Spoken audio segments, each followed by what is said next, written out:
ناظرین السلام علیکم، میں آپ کا دوست احمد راحیل پاشا آپ تمام ناظرین کا پروگرام شریعت کے آئینے میں دلی خیر مقدم کرتا ہوں۔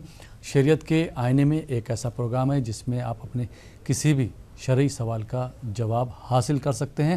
آپ کے سوالوں کے جوابات دینے کے لیے اور ہم سے گفتگو کرنے کے لیے ہمارے اسٹوڈیو میں تشریف فرما ہیں مفتی سید صادق محی الدین صاحب۔ آئیے ناظرین آپ اور ہم ان کا خیر مقدم کرتے ہیں۔ مفتی صاحب آپ کا خیر مقدم ہے اسٹوڈیو میں۔ ناظرین آپ بھی اگر اس پروگرام کا حصہ بننا چاہتے ہیں تو دیے ہوئے نمبرات پر کال کر کے فون کر کے اپنے سوالوں کے جوابات حاصل کر سکتے ہیں۔ سب سے پہلے ایک چیز کا دھیان رکھیے گا کہ جب بھی آپ ہمیں کال کریں موبائل فون سے یا لینڈ لائن سے تو ٹی وی سے ہٹ کر بات کیجیے گا تاکہ ٹی وی کی آواز ہم تک نہ پہنچے۔ مجھے امید ہے کہ آپ ہمارا بھرپور تعاون کریں گے اس معاملے میں۔ مفتی صاحب آپ نے کئی ایک عنوانات پر روشنی ڈالی ہے جس سے ہمارے ناظرین کو فائدہ بھی ہو رہا ہے۔ آج ہم آپ نے اپنے ناظرین کی جانب سے ایک سوال کرنا چاہیں گے کہ غسل کی اہمیت کیا ہے، غسل جو ہے کس طرح سے کرے؟ بسم اللہ الرحمن الرحیم، نحمدہ ونصلی ونسلم علی رسولہ الکریم، اما بعد۔ ناظرین محترم، السلام علیکم ورحمۃ اللہ وبرکاتہ۔ طہارت کی اسلام میں بڑی اہمیت ہے۔ طہارت کہتے ہیں پاکیزگی کو۔ ظاہری طہارت جو حاصل کی جاتی ہے اس کے احکام شریعت میں بڑی تفصیل کے ساتھ دیے گئے ہیں۔ سیدنا محمد رسول اللہ صلی اللہ علیہ وسلم نے پاکی کو آدھا ایمان قرار دیا ہے، الطہور شطر الایمان۔ ظاہر ہے انسان اگر ناپاک ہو جاتا ہے یعنی اس کو غسل کی حاجت لاحق ہو جاتی ہو تو اس پر غسل فرض ہے، اور یہ غسل جو فرض ہوتا ہے وہ عام طور پر خواتین جو ہر ماہ اپنے حالات سے گزرتی ہیں اور ان کو خاص پیریڈ سے گزرنا پڑتا ہے تو ان کو پاکی حاصل ہونے کے بعد غسل کرنا فرض ہو جاتا ہے۔ اسی طرح ولادت کے بعد بھی خواتین کو جب وہ اس مرحلے سے گزر جاتی ہیں، پاک ہو جاتی ہیں، تو ظاہر ہے ان کو غسل کرنا فرض ہو جاتا ہے۔ اسی طرح میاں بیوی اگر آپس میں تعلق قائم کر لیتے ہیں، ہم آغوش ہو جاتے ہیں، تو ظاہر ہے فطری جذبات و احساسات کی تکمیل اس سے ضرور ہوتی ہے، لیکن انسان پر ناپاکی طاری ہو جاتی ہے، اس کے لیے غسل کرنا فرض ہو جاتا ہے۔ اس کے علاوہ جتنے اور غسل ہیں ظاہر ہے وہ مستحب ہیں، نفل ہیں۔ جمعہ کا غسل ہے، ظاہر ہے یہ باعث فضیلت ہے، مستحب ہے، اور غسل بھی ہے جن کی فضیلت اہمیت بیان کی گئی ہے۔ ظاہر ہے جب انسان کو غسل کرنے کی ضرورت لاحق ہو جائے تو غسل کے اندر 3 چیزیں فرض بتائی گئی ہیں جن کا انجام دینا ضروری ہے، جس کے بغیر پاکی حاصل نہیں ہو سکتی۔ ایک تو یہ کہ منہ کی کلی کر لی جائے، یعنی پورے اپنے دہن کے اندر کے حصے کو بھگو لیا جائے کلی کر کے، یہاں تک کہ غرارہ کر لیا جائے تاکہ حلق کے قریب تک کے حصے بھی خود بھیگ جائیں۔ اور دوسرے ناک کے نتنوں میں پانی چڑھا کر ناک کو اچھی طرح صاف کیا جائے تاکہ ناک کے اندرونی حصے کو جو کہ خشک رہتا ہے اور جہاں تک پانی جا سکتا ہو وہاں تک پانی پہنچا کر اس کو تر کر لیا جائے۔ پھر سارے بدن کو پانی سے ایسے بھگویا جائے کہ جسم کے کسی حصے پر بھی ایک بال کے برابر بھی جگہ سوکھی نہ رہنے پائے، تو اس سے الحمدللہ غسل ہو جاتا ہے اور پاکی حاصل ہو جاتی ہے۔ لیکن افضل اور مستحب طریقہ غسل کا یہ ہے کہ آپ جب حمام میں تشریف لے جائیں تو پہلے اپنے دونوں ہاتھوں کو 3 مرتبہ اچھی طرح سے دھو لیں، اور اس کے بعد اپنے بدن پر اگر کہیں نجاست لگی ہوئی ہو تو اس کو اچھی طرح دھو دیں، اور خاص طور پر سبیلین یعنی دونوں شرمگاہوں کو اچھی طرح پانی سے صاف کر لیں، دھو لیں۔ اس کے بعد مسنون طریقے کے مطابق وضو کر لیں، جیسے عام طور پر نماز کے لیے وضو کیا جاتا ہے ویسے وضو کر لیں، اور اگر حمام میں نیچے پانی اگر جمع رہتا ہو تو پیر نہ دھوئے جائیں، اور اگر پانی بہہ جاتا ہو اور پانی وہاں نہ ٹھہرتا ہو تو ظاہر ہے پیر بھی دھو لیے جائیں۔ تو پوری طرح مسنون طریقے کے مطابق وضو کر لیا جائے۔ وضو کرنے کے بعد پورے بدن پر 3 مرتبہ پانی بہایا جائے اور ایسے جسم تک پانی پہنچایا جائے کہ جسم کا کوئی حصہ خشک نہ رہے۔ اسی طرح سر کے بالوں میں اس کی جڑوں تک پانی پہنچا کر اچھی طرح رگڑ کر وہاں تک پانی پہنچانے کی کوشش کی جائے۔ تو یہ مسنون طریقہ ہے کہ آپ مسنون طریقے سے وضو کر لیں، وضو کر کے پورے بدن کو پانی سے بھگو لیں، ایسے بھگوئیں کہ بدن کا کوئی حصہ ایک بال کے برابر بھی خشک نہ رہنے پائے۔ یہ مسنون طریقہ ہے، ورنہ پھر 3 چیزیں فرض ہم نے اول میں بتا دی ہیں، کلی کر لی جائے، ناک میں پانی چڑھا لیا جائے، پورے بدن کو پانی سے بھگو لیا جائے، ایسے بھگو لیا جائے کہ پورا بدن بھیگ جائے، ایک حصہ بھی تھوڑی سی جگہ بھی بال کے برابر خشک نہ رہنے پائے، تو الحمدللہ غسل ہو جاتا ہے اور اس سے پاکی حاصل ہو جاتی ہے۔ جی مفتی صاحب، پھر طہارت میں بھی فرق بتا دیجیے، غسل اور طہارت میں کیا فرق ہے؟ دیکھیے، طہارت کے معنی ہے پاکی حاصل کرنا، تو پاکی 2 طرح سے حاصل کی جاتی ہے، ایک طہارت حکمی ہے، ایک طہارت حقیقی ہے۔ طہارت حقیقی کے معنی کیا ہے؟ طہارت حقیقی کے معنی یہ ہے کہ کسی انسان نے کوئی ضرورت سے خدائی حاجت سے فراغت حاصل کی ہے، یعنی بول و براز کر لیے ہیں، نمبر 1 نمبر 2 سے فراغت حاصل کر لی ہے، یا ہے کہ اس کے جسم سے ہوا اور ریح خارج ہو گئی ہے، اسے وضو ٹوٹ جاتا ہے۔ اور اسی طرح اگر میاں بیوی کا اتصال ہو جائے یا عورتیں اپنے خاص احوال سے گزر جائیں تو اس کی وجہ سے بھی نجاست طاری ہوتی ہے۔ اس نجاست کا نام ہے نجاست حقیقی۔ تو ظاہر ہے یہ نجاست حقیقی سے پاک ہونے کا طریقہ کیا ہے؟ اب اس سے فراغت کے بعد جو نجاست ہم پر طاری رہتی ہے وہ حکمی نجاست ہے۔ مطلب ہے کہ ہم نے طہارت کے بعد جسم کو دھو لیا ہے، نجاست کے حصوں کو دھو کر پاک کر لیا ہے تو پاکی حاصل ہوگی، لیکن یہ طہارت حقیقی کو ہم نے دور کیا ہے، طہارت حقیقی ہم نے حاصل کی ہے، لیکن طہارت حکمی حاصل نہ کی۔ طہارت حکمی کب حاصل ہوگی؟ یعنی مطلب یہ ہے کہ ہم جسم پر کوئی نجاست لگی ہوئی نہیں ہے تب بھی ہم حکماً نجس ہیں، اس معنی میں کہ ہم نماز نہیں پڑھ سکتے، قرآن کو نہیں چھو سکتے، بیت اللہ کا طواف نہیں کر سکتے۔ تو یہ حکمی طہارت یعنی پاکی حاصل کرنے کا طریقہ کیا ہے؟ بعض صورتوں میں وضو ہے اور بعض صورتوں میں غسل ہے، تو اس کو طہارت حکمی کہا جاتا ہے۔ جی، تو جیسے مفتی صاحب میں نے بھی سنا ہے، یہ آپ ہمارے ناظرین کو بتا دیجیے، طہارت جیسے لوگ بولتے ہیں سردیاں ہیں نہیں نہا سکتے ہیں، تو طہارت میں جو ہے ہم ناف سے نیچے کا حصہ دھو لیتے ہیں تو اس سے کیا پاک ہو جاتے ہیں، اس کے بعد وضو کرنا۔ دیکھیے، اگر کسی کو غسل کی حاجت ہے، غسل کرنا اس پر جیسے آپ نے بولا نا کہ جیسے میاں بیوی ہم بستری کرتے یا بچے نے پیشاب کر دیا تو ایسی حالت میں یا چھینٹیں آ گئی، گندی چھینٹیں آ گئی ہیں، دیکھیے بچے نے پیشاب کر دیا ہے، گندی چھینٹیں آ گئی ہیں تو جہاں پیشاب کر دیا وہاں دھو دینا کافی ہے، غسل کرنا ضروری نہیں ہے۔ چھینٹیں آ گئی ہیں، جہاں چھینٹیں آئی ہیں اس کو دھو دینا کافی ہے، غسل کرنا ضروری نہیں ہے۔ البتہ میاں بیوی کا تعلق قائم ہو گیا ہے یا عورتیں ماہواری سے پاک ہو گئی ہیں تو ایسی صورت میں ان کو غسل کرنا ضروری ہے۔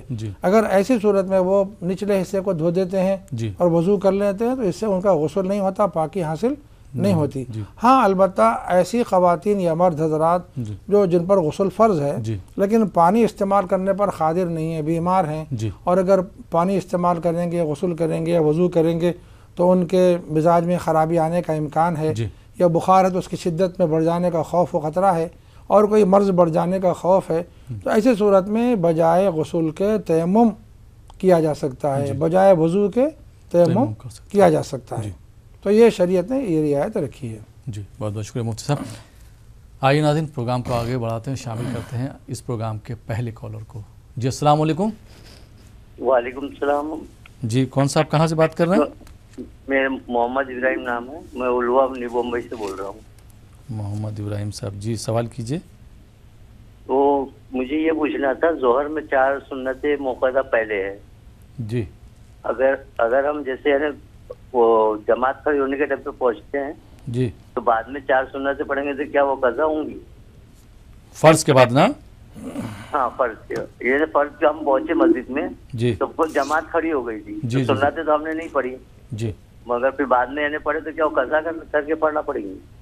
ٹھیک ہے، اور کوئی سوال آپ کا؟ اور ایک سوال تھا میرا، رانی نام کے معنی پوچھنا تھے۔ رانی نام کے۔ ٹھیک، بہت بہت شکریہ پروگرام میں شامل ہونے کے لیے ابراہیم صاحب۔ آئیے ناظرین، ایک اور کالر کو شامل کرتے ہیں۔ جی السلام علیکم۔ السلام علیکم۔ وعلیکم السلام۔ جی محترمہ، کہاں سے بات کر رہی ہیں آپ؟ جی میں پرقاضی سے شاہین بول رہی ہوں۔ شاہین صاحبہ کہاں سے بات کر رہی ہیں؟ پرقاضی سے۔ پرقاضی سے، جی سوال کیجئے اپنا۔ جی میرا سوال یہ ہے کہ جیسے آج کل موبائل میں قرآن شریف ڈاؤن لوڈ کیا جاتا ہے جی، تو کیا یہ صحیح ہے؟ اور اگر یہ صحیح ہے تو کیا اسے بنا وضو کے پڑھ سکتے ہیں؟ جی اور کوئی سوال؟ سوال یہ ہے کہ جیسے میں جو ہوں میں بہت غریب ہوں، تو کیا مجھے بھی اسی طرح صدقہ اور نکالنا صحیح ہے یا غریبوں کو دینا، جبکہ میں خود اس قابل ہوں؟ جی جی ٹھیک، بس یہی سوال۔ ٹھیک ہے، بہت بہت شکریہ۔ آئیے ناظرین ایک اور کالر کو شامل کرتے ہیں۔ جی السلام علیکم۔ وعلیکم السلام جی کون صاحب کہاں سے بات کر رہے ہیں؟ جی، پٹنہ سے محمد ادریس بول رہے ہیں۔ جی سوال کیجیے۔ وعلیکم السلام وعلیکم السلام۔ جی سوال کیجیے اپنا۔ جی پٹنہ سے محمد ادریس۔ جی سوال کیجیے اپنا ادریس صاحب۔ جی پہلا سوال ہے جیسے تعویذ وغیرہ جو لوگ پہنتے ہیں، جی جی تعویذ جو بچے لوگ کو یا سیانے لوگ کو لوگ بنا کے پہناتے ہیں، جی کیا وہ جائز ہے؟ ٹھیک۔ اور ایک اور مسئلہ تھا کہ جی جیسے کوئی بچی کوئی مرد کوئی سیانا اگر جل کے مر گئے جی اور بچہ بھی ہونے والا تھا، بچہ بھی پیٹ میں جیسے وہ مر گیا، تو پھر بولتے ہیں کہ اس کو روح کو جگہ نہیں ملتی ہے، یا لوگ جیسے شرک ہے، شرک والی بہت ساری بات لوگ کہتے ہیں کہ بھٹکتے ہیں یا وہ کسی کو اوپر سوار ہو جاتے ہیں۔ جی اس کے بارے میں ذرا مسئلہ کرنا تھا۔ اچھا ایک اور سوال تھا، ذرا اس کا بھی جواب دیجیے۔ نہیں یہ سوال پورا کر لیجیے پہلے جو آپ نے بولا نا، کوئی حاملہ جل کر مر جاتی ہے۔ جس دن رات میں پڑتی ہے تو ڈرانا سا خواب آتا ہے، جس دن نہیں پڑتی اس دن کوئی خواب نہیں آتا ہے۔ جی ٹھیک ہے، کوشش کریں گے آپ کے سوالوں کے جوابات دینے کے لیے۔ بہت بہت شکریہ۔ ناظرین آپ دیکھ رہے ہیں پروگرام شریعت کے آئینے میں۔ وقت ہو چلا ایک چھوٹے سے بریک کا۔ بریک کے بعد آپ کی خدمت میں پھر حاضر ہوں گے۔ آپ دیکھتے رہیے پروگرام شریعت کے آئینے میں۔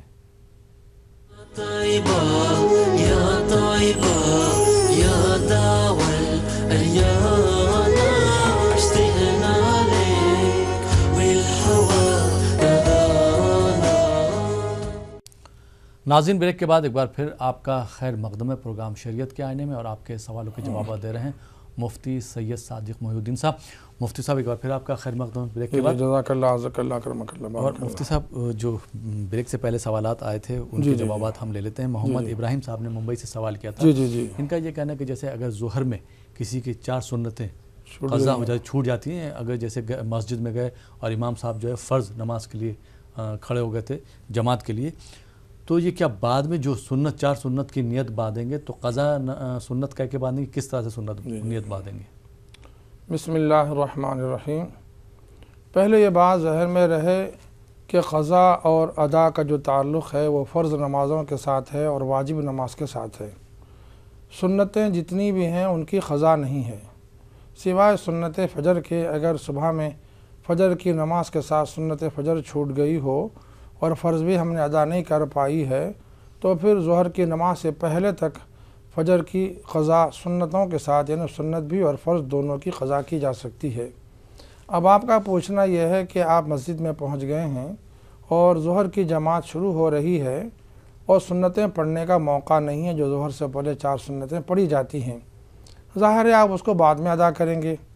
تب آپ کا پوچھنا یہ ہے کہ وہ 4 رکعتیں جو ہم نے سنتیں بعد میں پڑھی ہیں وہ قضا ہیں کہ ادا ہیں؟ تو سنتوں میں قضا کا تصور نہیں ہے، البتہ یہ بات کہی جا سکتی ہے کہ آپ اگر وہ سنتیں جو ظہر سے پہلے کی ہیں جماعت سے پہلے، ظہر کی نماز سے پہلے ادا کرتے ہیں تو ظاہر ہے وہ زیادہ اجر و ثواب کی بات ہے اور زیادہ فضیلت والی بات ہے۔ اور اگر ہم وقت پر نہیں پڑھ سکے ہیں تو ظاہر ہے وہ سنت مؤکدہ ہیں، تو ظہر کی نماز جماعت سے ادا کر لینے کے بعد 2 رکعت سنت ادا کر کے 4 رکعت سنت نماز پڑھیں گے۔ تو یہ اپنے وقت میں ادا ہو رہی ہے، لیکن اس کا محل فرض سے پہلے کا ہے، ہم نے اس کو مؤخر کر کے فرض کے بعد کر دیا ہے اپنی مجبوری کی وجہ سے۔